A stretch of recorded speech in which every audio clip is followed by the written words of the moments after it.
څوک د باندې جادو کوي او جادو نه منع کېږي نه. ما مخکې هم ډېر عملونه ښوولي وو تاسو ته چې څوک د باندې جادو کوي هغې باندې جادو به څنګه ورته کوو، څنګه طریقه به ورسره کوو چې جادوګر هم ښه پیمانه شي او دا کس پخپله هم ښه پیمانه شي.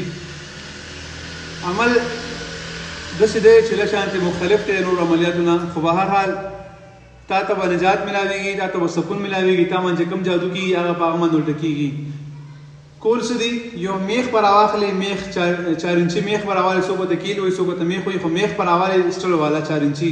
هغه چې راواخېستو په هغې باندې اول او اخر 11 بار درود شریف ووایه او چې کوم دی 91 بار یو نوي ځل پې د سوره طارق آیتونه وایه والسماء انهم یکیدون کیدا واکید کیدا فمهل الکافرین امهلهم رویدا. دا آیتونه پې ووایه.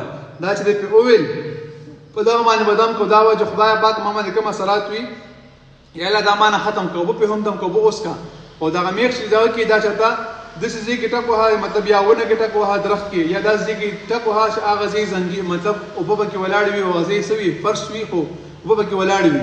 نو څومره دا میخ زړېږي څومره میخ خرابېږي هغه باندې تا باندې څوک جادو کوي په هغه باندې ورته کېږي. خاص کر دې کې زور جادوګر ته دی.